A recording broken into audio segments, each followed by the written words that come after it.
We have conquered outer space, but not inner space. Not lust, not anger, not greed, not envy. We have cleared up the air, but polluted the soul. We have split the atom, but not our prejudice. We have higher incomes, but lower morals. We are becoming long on quantity, but short on quality.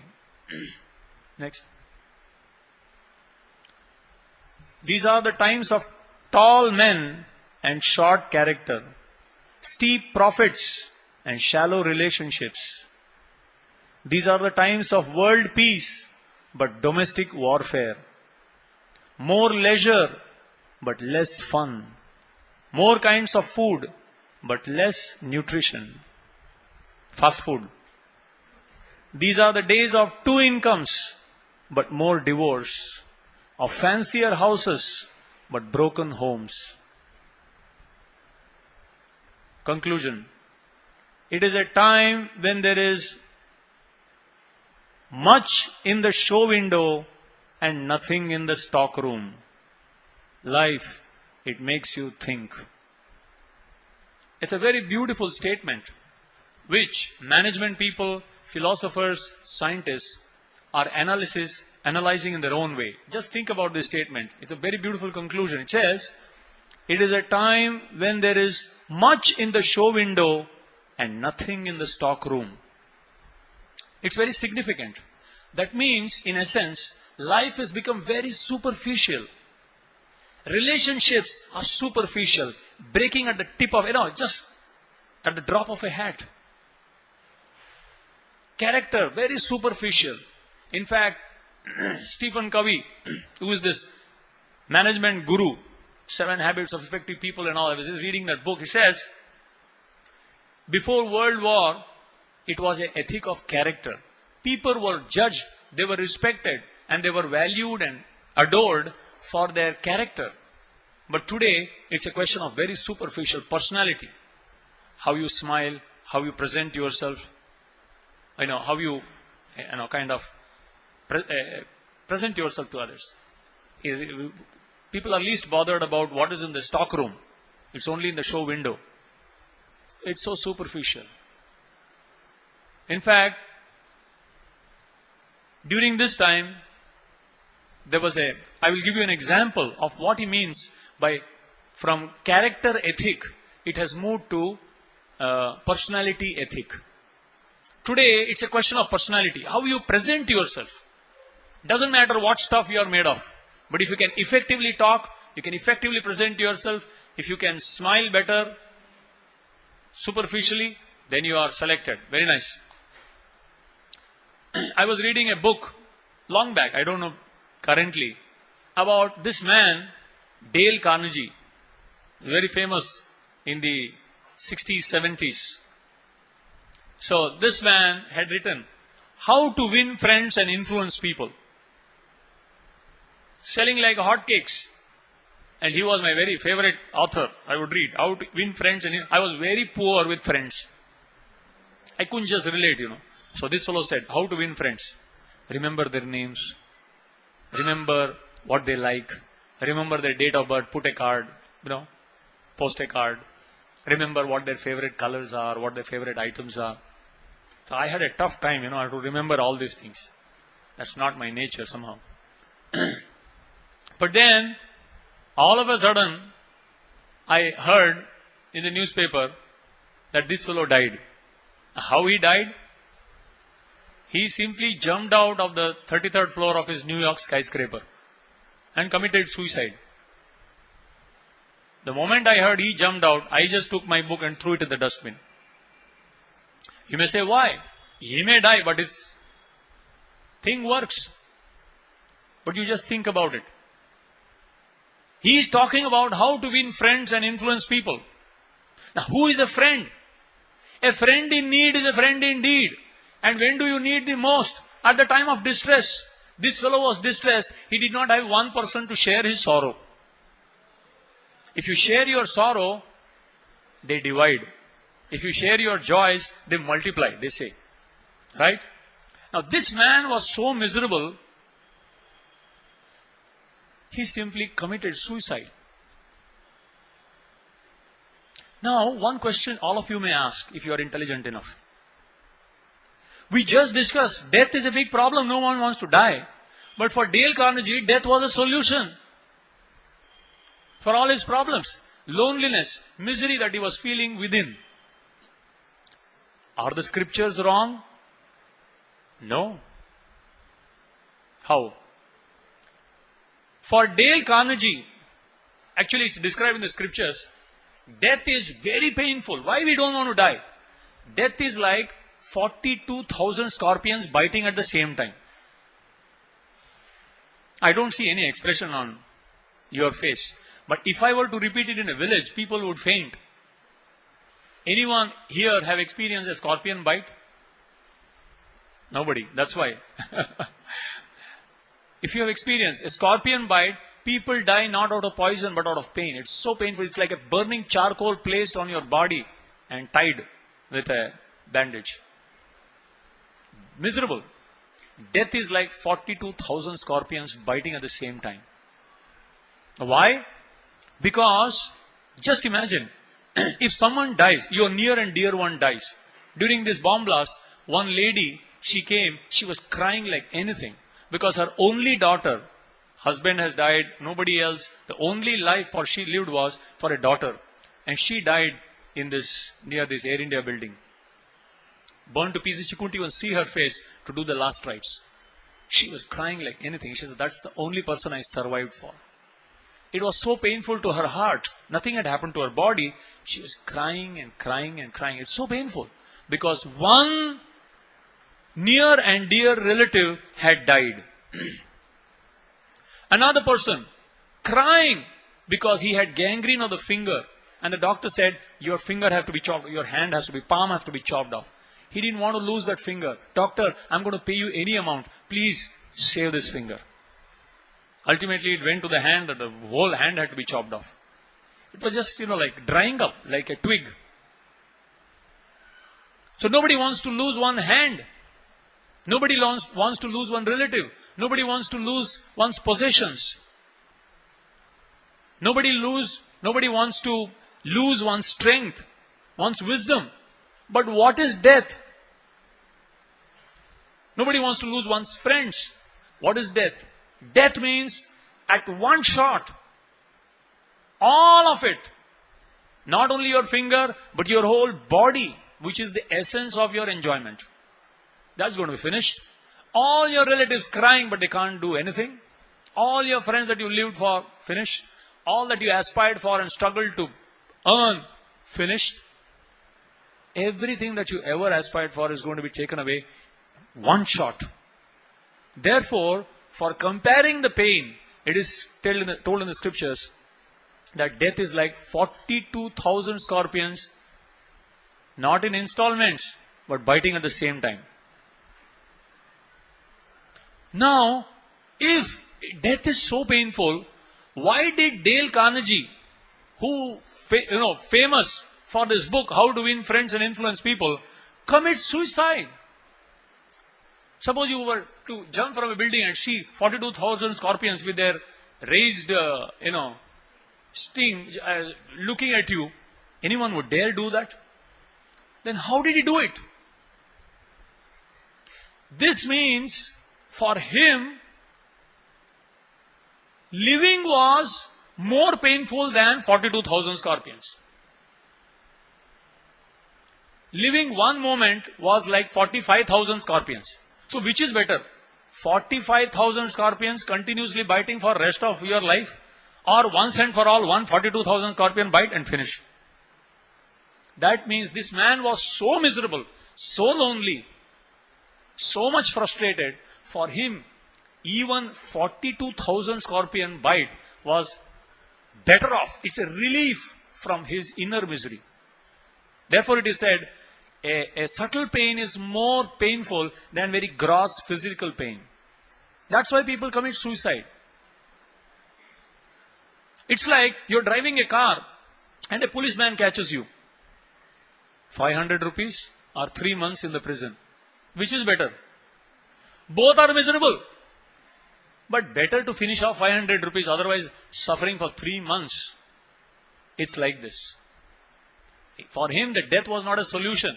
It was a temporary solution from a permanent problem whole life.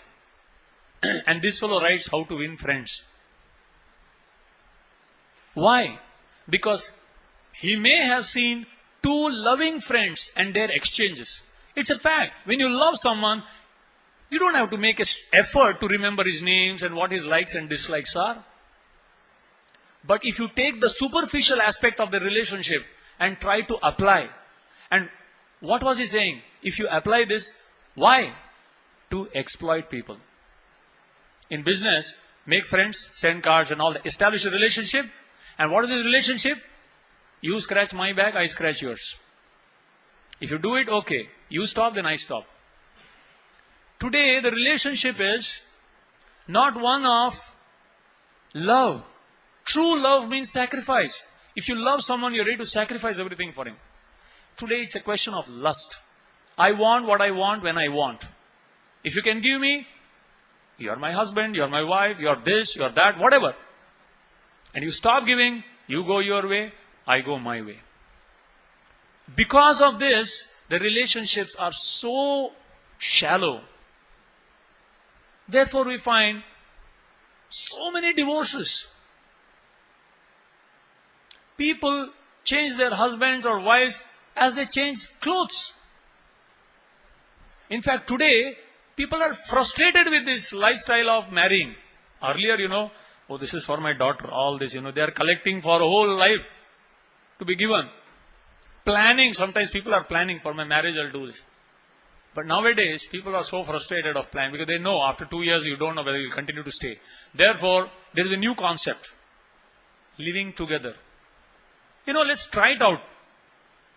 If it works, it's like, you go to a shop and there is a pressure cooker for sale. 3 months trial period. Try it out. If it works, okay. Otherwise, return it back. So people are so frustrated of developing a relationship. Let's try it out, if it works. And some people are trying it out for many years. This didn't work, this didn't work, this didn't work, and it's going on. Because you will never get the ideal person whom you are looking for. That's an illusion. That was not the Vedic culture.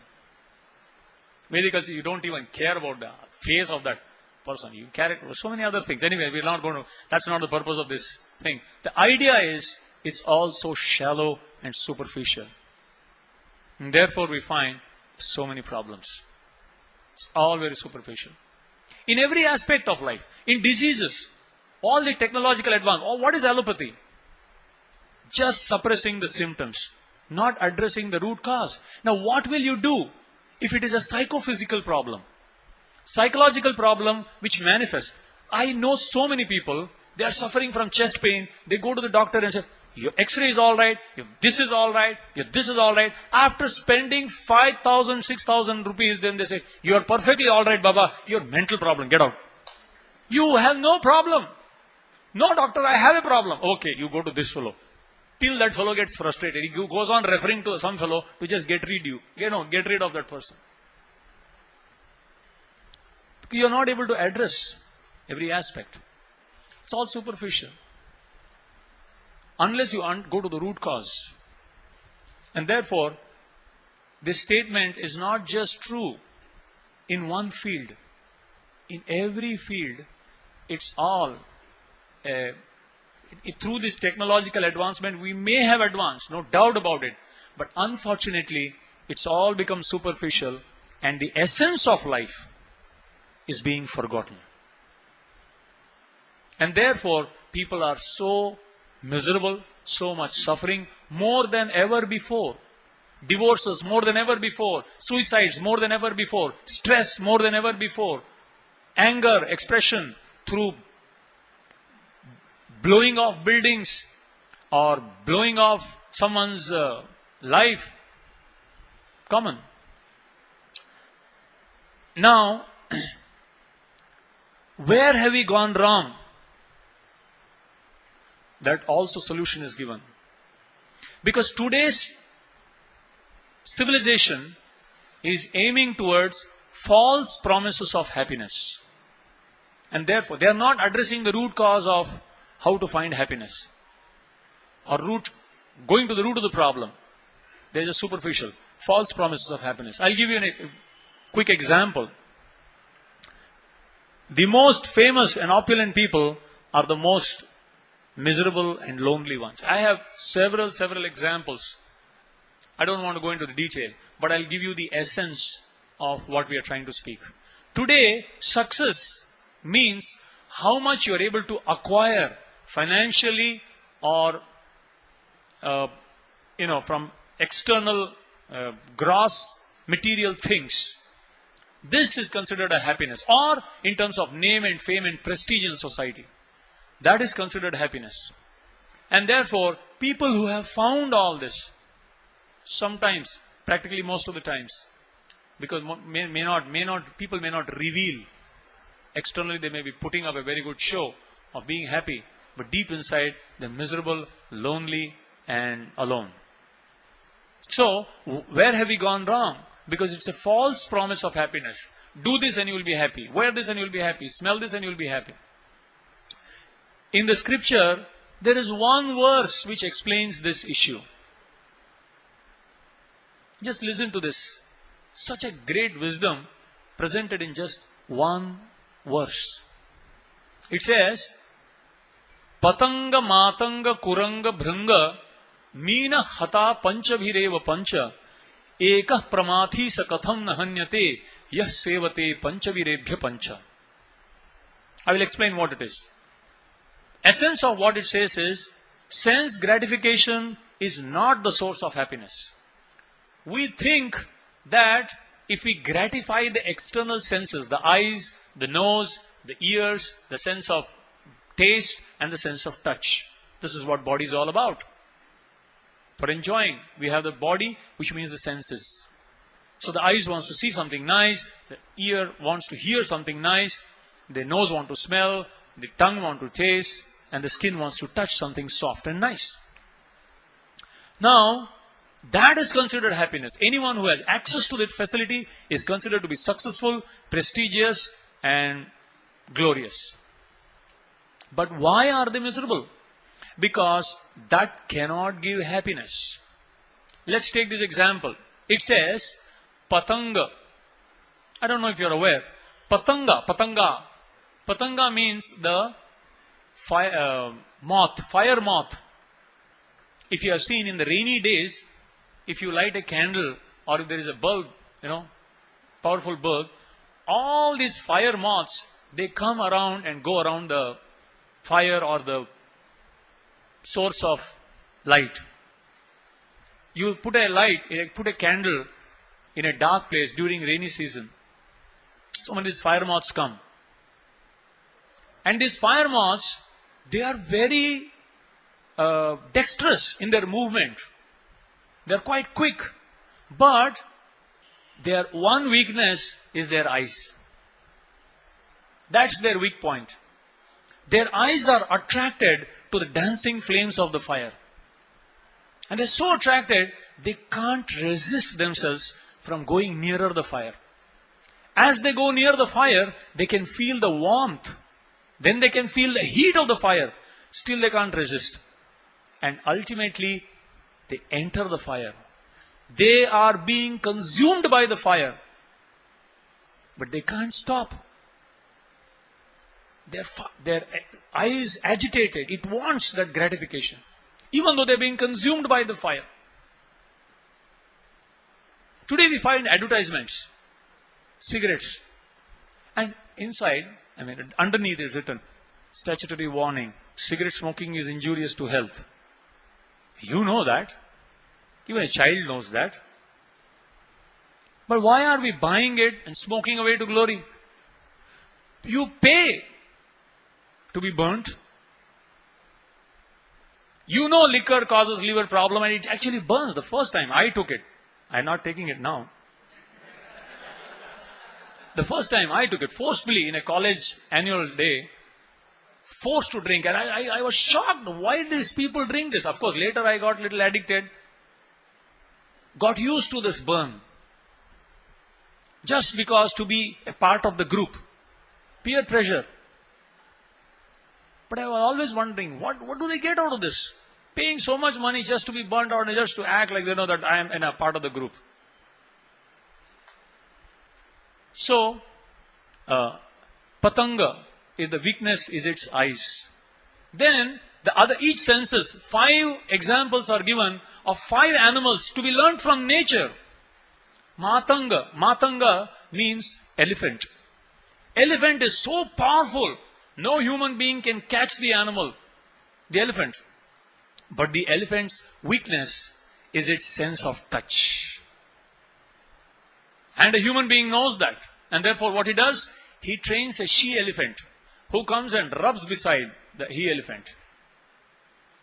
And the he-elephant goes wild and starts chasing her. And she is trained to go all over the forest and come near a huge pit which has been dug very deep and covered by some bamboos and grass, camouflage. And then she goes beside it, and he is so mad after the touch that he actually walks into the pit, falls into it. And then that little Mahavat comes and starves him till the elephant, powerful elephant, which has the power to catch him and finish him off, becomes a slave to that tiny little human being who controls the elephant. He becomes a slave. Patanga, Matanga. Then there is Kuranga. Kuranga means deer. A deer is so agile. Quickly it just runs away. It's very difficult for the hunter to catch the deer. But its weakness is its sense of hearing. The deer is attracted to beautiful music on the flute. So the hunter, knowing its weakness, plays on the flute. And the deer stands still with his raised ear, just like sometimes the dogs do, sleeping and then suddenly some. So the deer stands still to hear the music of the flute. And when it's still, it becomes a sitting duck for the hunter to shoot it down. Otherwise, it is so dexterous, so agile, it can move away. Patanga, the eyes. Matanga, the touch, sense of touch. Kuranga, the sense of the hearing. Kuranga. Bhringa. Bhringa means the honeybee. The honeybee is so powerful, it can drill a hole in this wooden door within no time. It has power to drill through. But its weakness is its sense of smell. So in an open lotus, there's a lot of nectar in the lotus. So the honeybee goes and sits inside the lotus and starts smelling it and drinking the nectar. And it is so intoxicated by the smell of the nectar that it's like almost like unconscious. And then it just sits there for long. And when the sun sets, the lotus closes. Now the leaf of the petals of the lotus are so thin that you can have 50 of them and just put effortlessly a needle and it will come from the other side. It's very thin. But it is so helpless in its intoxicated stage of that smelling that nectar that it just can't get out. It forgets about its abilities and therefore it becomes, it dies because it is suffocated. It suffocates to death in a covered lotus. Because the next morning the lotus is going to open, by the time it suffocates to death. So early morning when the lotus opens, you find so many bees stuck in each of them. Patanga, Matanga, Kuranga, Bhringa. And then there is a sense of taste. Classic example of how a very quick animal can become a prey because of its weakness of one sense is the fish's tongue. The fish is very slippery. Even after sometimes in the net also, if you're not careful, it just slips off. It has a slippery body in the water. But its weakness is its tongue. So the fisherman puts a hook, very sharp hook, and puts some nice dough or some worm on it.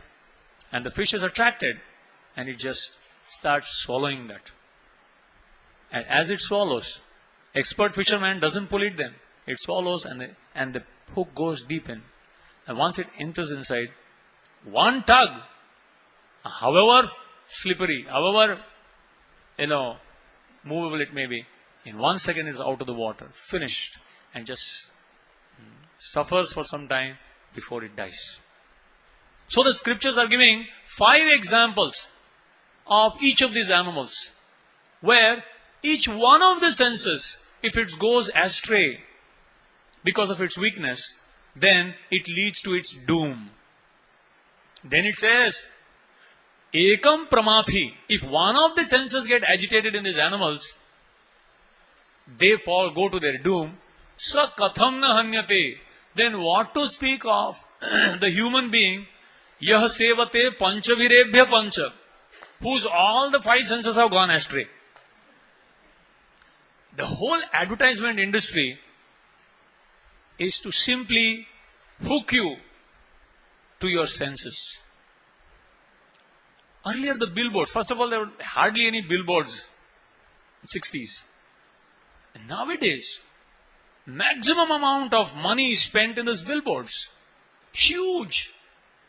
And so colorful. So dazzling. Colorful. You feel as if, he's going to walk out. That person is going to walk out of that billboard anytime. And even at night, throughout, it's very, very attractive and attention-seeking. Now, actually, what is advertisement? Advertisement means you don't need the product. Therefore, they have to advertise. Do you ever see an advertisement of chapatis or rice? Please eat rice. Please eat sabjis. These are the essential products. Advertisement means you don't need it, and to create a need, you have to just dangle a carrot in front. You don't have this, you are not a man. If you don't have this thing dangling from your lip, what kind of a man are you? Impotent fellow. Huh? You don't wear this particular shirt, then you are no status in society. If you don't have this car, then you won't get a partner. If you don't wear this underwear, name it and they have it. You don't need to advertise. Everyone will just cover their body, a civilized person. But everything, you name it and they have it. The whole industry is to just attract us. And just imagine, the eyes are attracting, the music is attracting, the smell is attracting, the sense of touch is attracting, the taste is attracting. And the man is like, he lost himself. Pulled on every side. Imagine a man being pulled on 5 sides by 5 people. What will be his situation? Stress. He's stressed because he has so much income and he has to satisfy all the senses. He has to buy all this product to become a he-man. Finished. And therefore he has to struggle hard and to make the 2 ends meet, and the demands ever increasing. And the limit is less. And therefore it says, Ekah pramathi sakatham nahanyate yah sevate panchavirebhya pancha. So the scriptures say, true happiness is not to be found in mere gratification of the senses. This is not happiness. One has to go deep within to find the essence of oneself. And go to the root of the problem and solve the problem. That is human life. So what is the goal of human life? To summarize, the goal of human life is, number 1, to inquire. Not to inquire about how to eat, how to sleep, how to mate, how to defend. That anyway, we have to do the needful. But if we really want to be happy, which is the nature of the individual, to find peace, to find bliss, to find happiness, and to avoid any kinds of misery, to inquire about a permanent solution to the real problems of life. No more birth, no more old age, no more disease, no more death. Permanent relief from all miseries. Miseries caused by body and mind, miseries caused by other living entities, miseries caused by natural disturbances. And finally, to inquire about a solution, or to seek an eternal life of bliss, peace, and happiness. Generally, I end the lecture at this point. And then I begin the slideshow. But in one time, when I did this, one man raised his hand. Even before the question answer session began. He said, "You have to answer me this question." I said, "Yes." He said, "Before I came to the class, I was so happy. And I came here to solve problems. You have now made me more miserable than before. Have I paid so much money just to know how miserable I am? You have disturbed me." I was so happy. I said, the purpose of first lecture is achieved. I told him, the purpose of the first lecture is this, to disturb you from your current situation, where you think that everything is comfortable, just a little more, few steps, and I will become happy forever. It's like an intoxicated man. He's driving, he's just walking somewhere thinking something. The only way to kind of bring him to his senses, sober him, is to take a bucket of cold water and splash him on his face. And he stops to think something. I said, unless the carpet is pulled from our feet, the foundation where we are standing, or the path that we are going, unless you just shake them up a little bit, people think that, it's anyway going on, everyone is going, I don't want to be a odd man out, everyone is doing, therefore I'm doing. We can't have the sheep mentality. One jumps, everyone jumps. Keep a stick in a sheep, in front of a sheep, a herd. One jumps, second jumps, third, and then you remove the stick. The fourth will jump, the fifth will jump, even though the stick is not there. Why? Next one is jumping, so everyone should jump. At this point, everyone should jump. It's a sheep's mentality. Everyone is going to hell, then why do you want to go to hell? I said, I have achieved the purpose. You are sitting in a boat which has a hole in it.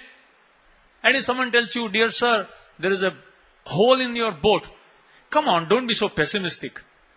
I think you are envious of me because I have such a nice boat. That's all right, sir, but there's a hole in it. Don't be pessimistic. So I said, at least you have realized there is a hole in your boat. That is the success. So the purpose of this whole first session is to stop us, to make us realize that the path that we are treading right now for seeking peace, bliss and happiness is not the path. In fact, it is guaranteed to end in doom. It is guaranteed to make you more miserable. The first part of the Bhagavad Gita, first chapter, there is no solution. The first chapter of Bhagavad Gita, running into the second chapter, 10th verse, is simply the problems of Arjuna. And at the end of it, Arjuna says, "Krishna, I'm telling you all my problems, and I'm telling you all the solutions, but my solutions are not solving my problems. And therefore, now I want you to solve the problem." Till then, Krishna was sitting quiet.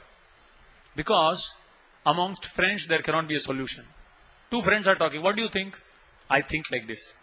But I think otherwise. Okay, bye. There is no solution. Therefore, Arjuna says, "Karpanya dosho upata svabhava." I am a miser. I am not able to solve my problem. Prichhami tvam. I am asking you. Dharma sammudha chetaha. I have lost my vision. I don't know what to do. I don't know how to solve my problems. Yat shreyaha. What is ultimately beneficial for me? Nishchitam bruhitan me. Please tell me confirmed solution. Shishyasteham. I am your disciple. Shishya means shishtachar. Disciple means ready to be disciplined. I am ready to take shelter of you. No more friendly talks. Please instruct me. I am surrendered unto you. Humbly he approaches.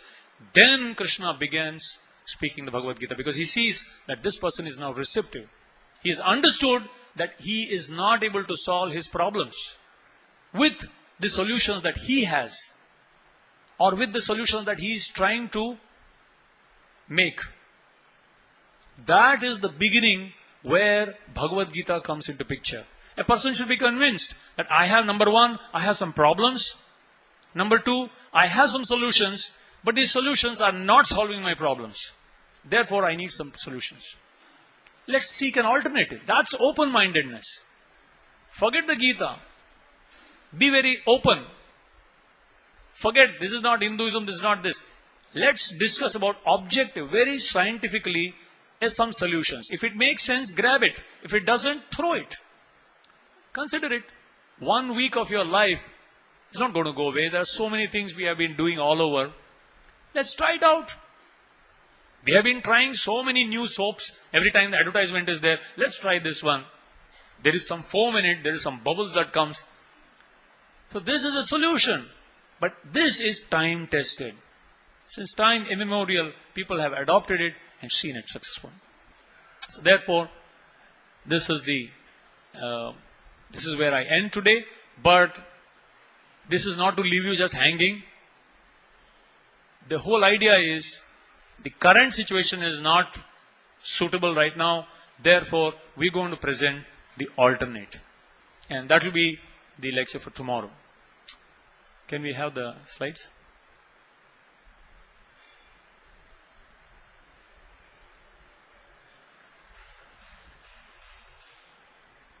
So, can we have the lights off? Lights off, please. Only the lights.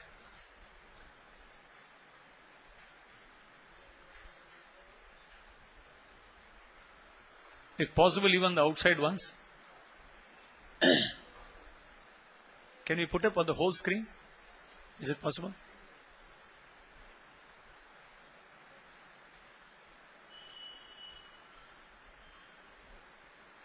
Well,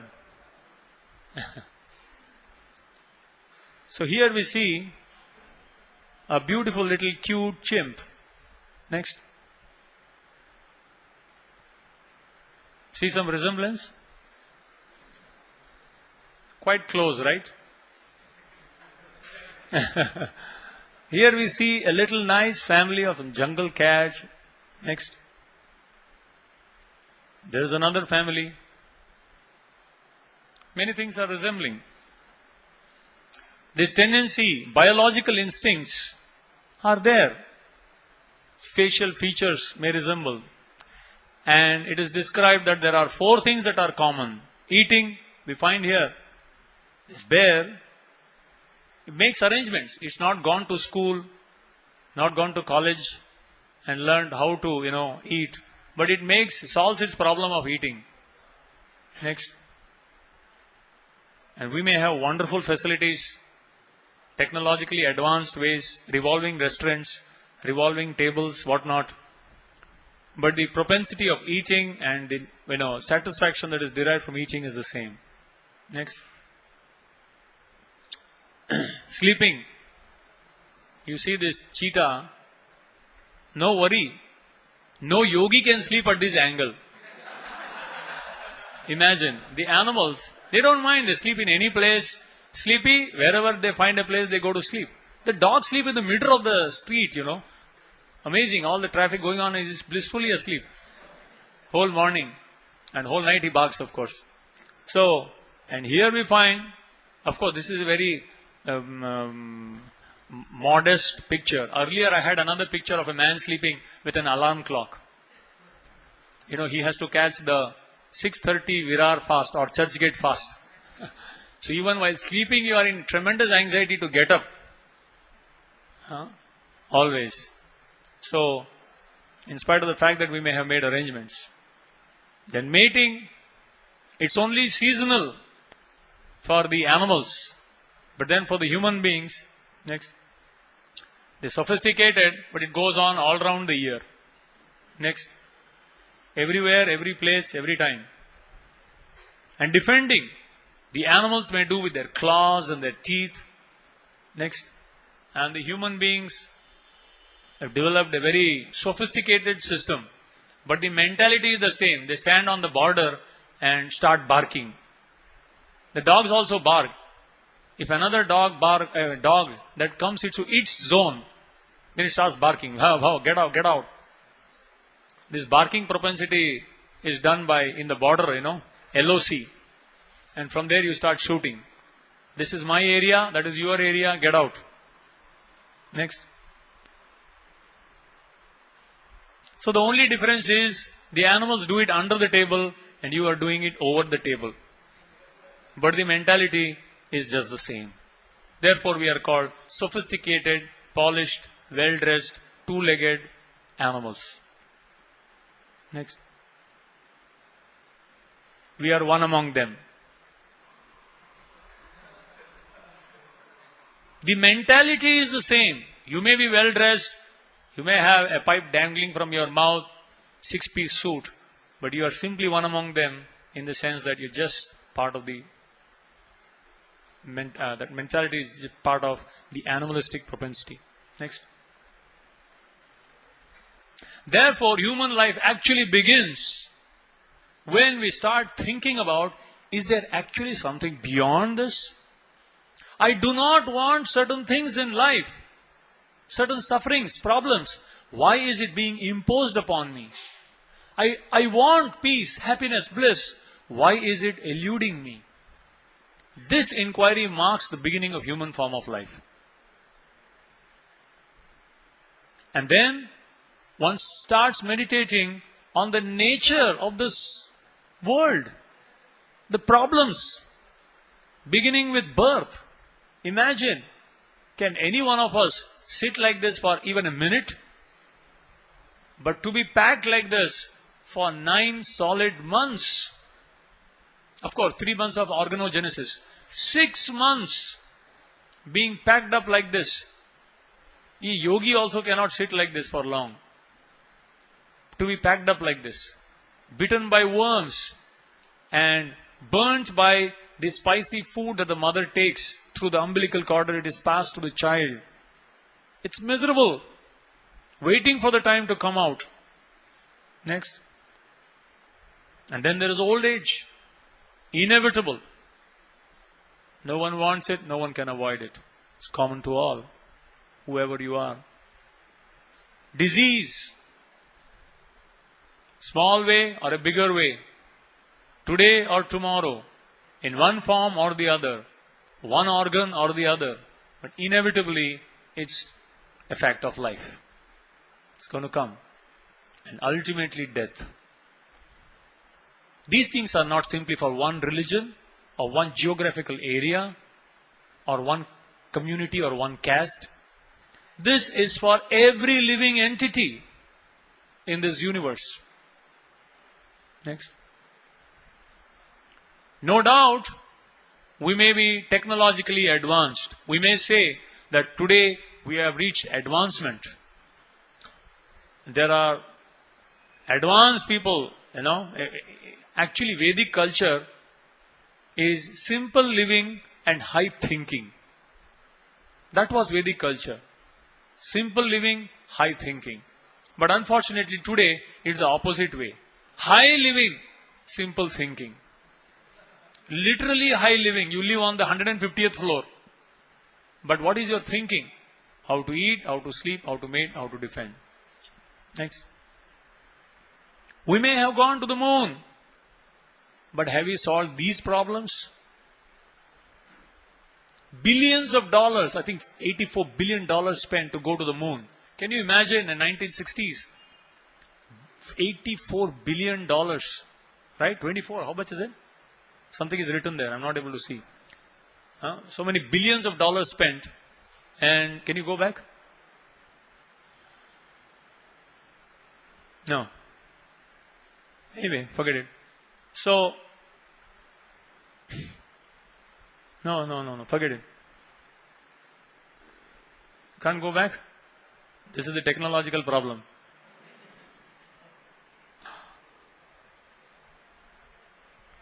Anyway, so, it's not able to solve. After going there, we have brought some moon rocks. And you saw that picture there, that moon rock being displayed.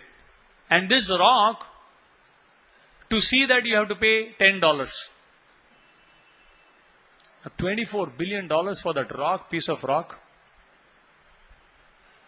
And we say we are advanced. Okay, we may have gone to the moon, but then, even if you did so, have you solved the real problems of life? Next. There is this lady from All India Institute of Medical Sciences, AIIMS, Delhi. As a psychologist, she has made a study. She studied of the influence of children, influence of television on children. Indian, this is some of the studies. She says there are 3 problems, very, very distinctly that comes. Number 1, they become insensitive to violence.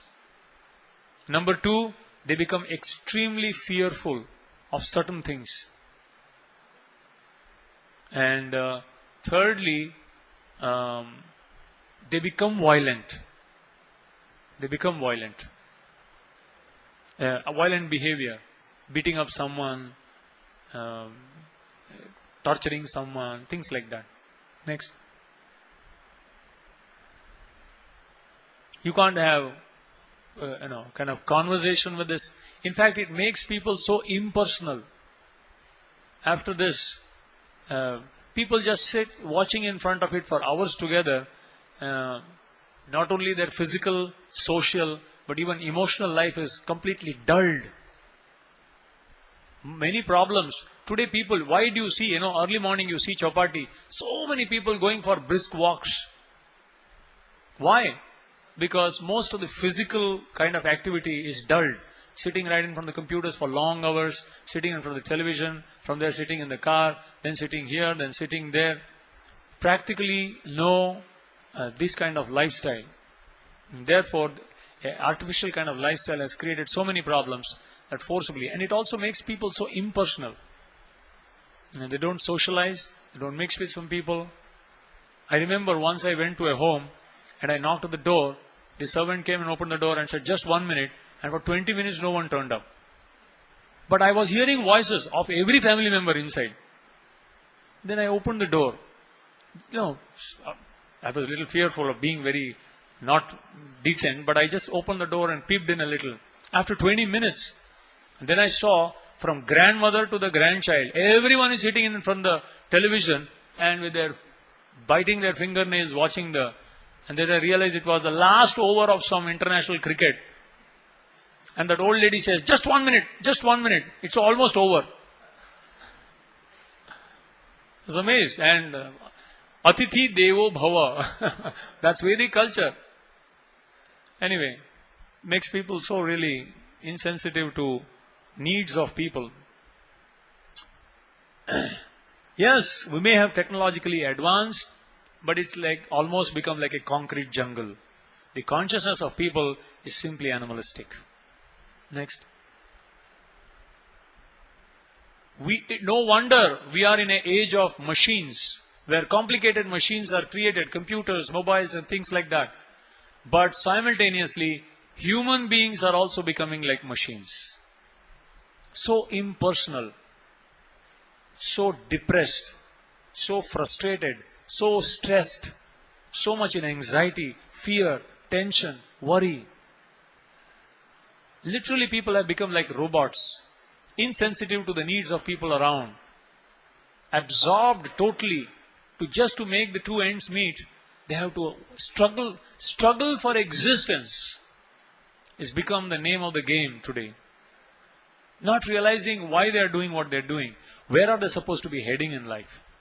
Next. Great personalities whom we worship, aspiring to imitate them or following their footsteps, have been actually the most miserable and lonely people, who externally putting up a show of success, name, fame, etc., of wealth, possession, etc., have been the most miserable and lonely ones. Committed suicides most of the times, or died insane or going mad, things like that. Depressed. Next. Therefore the scriptures say that sense gratification or gratifying the senses, external superficial senses, is not the goal of life. Sense gratification means you are actually embracing death, embracing the doom. Next. We discuss about how the fire moth is attracted to the flames of the fire. Next. The elephant, because the weak sense of touch, is captivated, it becomes a slave. The deer becomes a sitting duck for the hunter to shoot him down. The fish, because of its sense of taste, becomes a victim. In this way, what to speak of the human being who, day in and day out, through various kinds of forms of so-called entertainment, is being bombarded on all sides. There are TVs and videos and things to occupy his eyes, then there are music, and then there is liquor, then there is this and that, etc., to occupy his senses and pull him out from all sides. And his heart is burning within, not able to understand why. This is the situation of today's man. I wish I could show it on a bigger screen. His face is very important. His expression you should see. He has every facility in his bathtub. He can contact the other corner of the world, but his face is miserable. This is a cartoon about a situation of a present day man. It represents very, very typically what is the consciousness of a person of this day and age. Normal person. Next. So the whole purpose of this lecture is not to simply scare us or make us more miserable than what we are. The solution or the purpose of this lecture is to inform us that the boat that we are on right now is going to sink because this boat has a hole in it. The whole propaganda of material life promising happiness is like the promise of the Titanic. In 1920s, there was a ship, Titanic. I'm sure many of you may be aware. When it was manufactured, it was the state of the art at that time. The most complicated machine ever created by the British. And it was claimed that this was an ocean liner, a ship that even God cannot sink.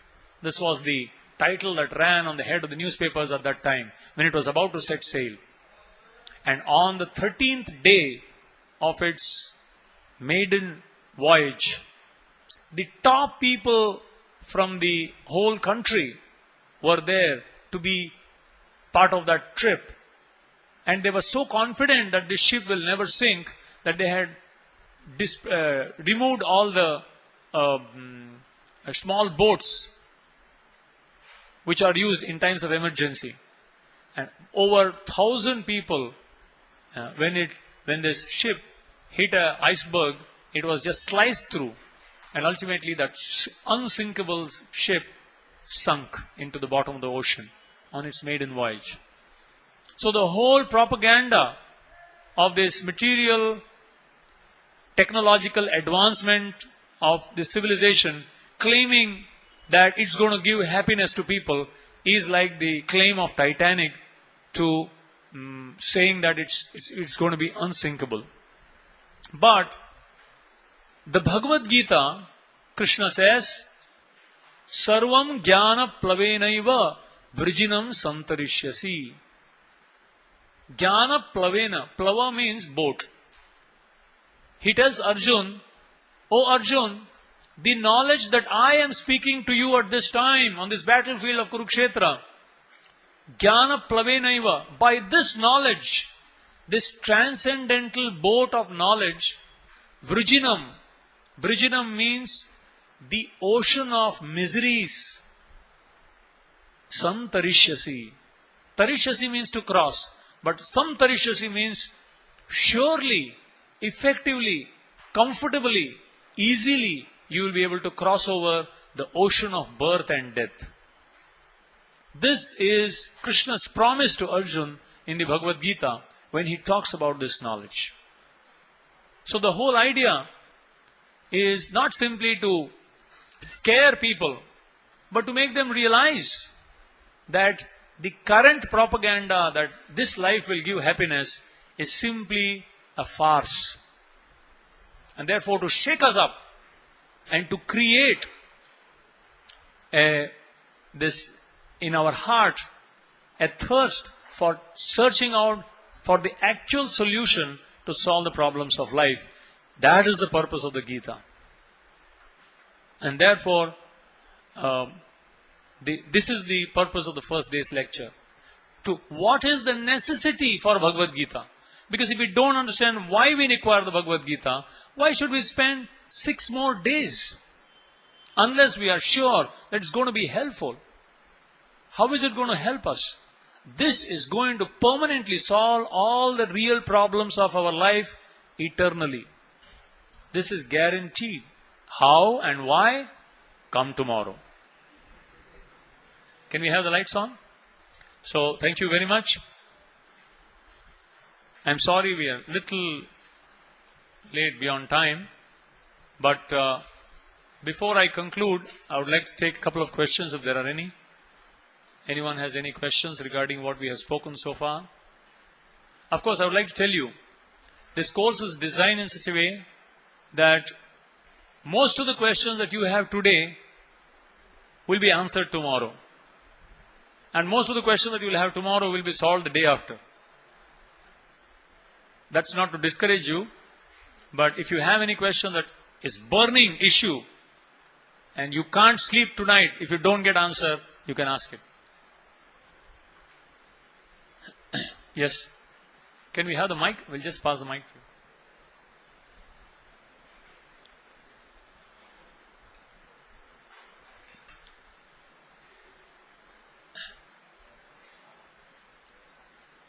Hare Krishna. Hare Krishna. Yeah. Today is the first day of our course. Yeah. You got a very brief introduction, a 2-line introduction about yourself. Can you know a little more about how you got attracted to Krishna consciousness? That is beyond the scope of this class. Yeah, in fact I should have told that. So, if possible. Anyway, in connection with this, I can tell you, truly, being a counselor, whenever I build rapport with my cases, patients, one thing I would ask them was, as I said, so you must be very happy. I didn't know much anything about Bhagavad Gita then. So you must be happy because the institute that I was working, it was a speech and hearing institute dealing with the deaf and dumb, or we say speechless. So because this was the only institute, the place where I was working, we had people from the lowest rung of life, from the footpath, to some, Spanish ambassador and their children and whatever. So, invariably when I went little deeper into their lives, because I would express myself, I would express my heart, unless there is reciprocation, nobody will open their heart. Invariably I came to the same conclusion, that there is tremendous fear, tension, worry, anxiety within the heart of every being, irrespective of their economic status, social status, marital status, whatever, in every condition. This set me actually thinking. And surprisingly, the fellow who gave me the solution, or who gave a framework within which I could find all solutions to my immediate problems, what I was seeking, was a person who was deaf from birth. This amazed me, because I saw I am supposed to be a normal person, and here is a handicapped person.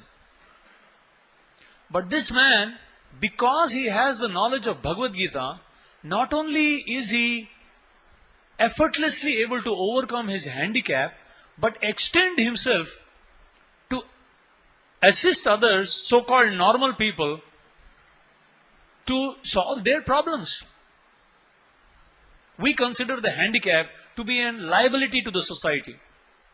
But he made me realize that that is not, the superficial external handicap is actually not a handicap. The real handicap is when a person doesn't have this knowledge of how to solve the problems in life. And to get this knowledge, no handicap is a handicap. And I wanted to dedicate, in fact, the reason why I joined that profession, speech and hearing course, was to serve the disabled. And I realized that 0.3% of the people are hearing handicapped. But after hearing him, I realized 99.9% are spiritually handicapped. And here I was trying to help the handicapped people. Earlier, because he was not able to speak, all his problems he kept to himself. But now I'm teaching him to speak. Now he shares his problem with 10 others and makes others also in anxiety. So he was better off when he was not speaking. He had his problem to himself. So I may give some speech, which is okay, something better than nothing, but I'm not able to actually go to the root of the problem. And here was a so-called handicapped man. Because he has knowledge of this, his handicap was not a liability, but he was in fact an asset to the society. Because able to elevate and help and relieve the problems of so-called normal people who are supposed to be assets to the society. Then I realized, anyway I want to serve the handicapped, why not use that energy of my life to give this knowledge, which will make every person rise above their spiritual handicap. Because you can buy a speech pathologist, but for this, you must be convinced before you can convince others. Of course, I still don't consider myself a sadhu, this is a dress, whatever, but at heart, I'm as good as any one of you. But I'm sure of one thing, this knowledge can really make a person come out of the current state. At least make one realize how miserable life is without this knowledge. And once you have this knowledge, irrespective of which situation in life, a householder, a student, an engineer, a doctor, a housewife, whoever, Krishna spoke the Bhagavad Gita to Arjun on the battlefield of Kurukshetra, when Arjun was trying to avoid his duty and said, I'm going to beg and live but not fight. The whole Gita was spoken to provoke Arjuna by elevating his consciousness to perform his duty, but simply change his consciousness. It's not what you do. Spiritual life is not what you do, but why you do what you do. You're clearly aware of why you're doing what you're doing. Spirituality is not a change of hairstyle. It's not a change of dress. It's not a change of location from one place to the other. It's a change of heart. It's a change of consciousness. Through knowledge, spiritual knowledge.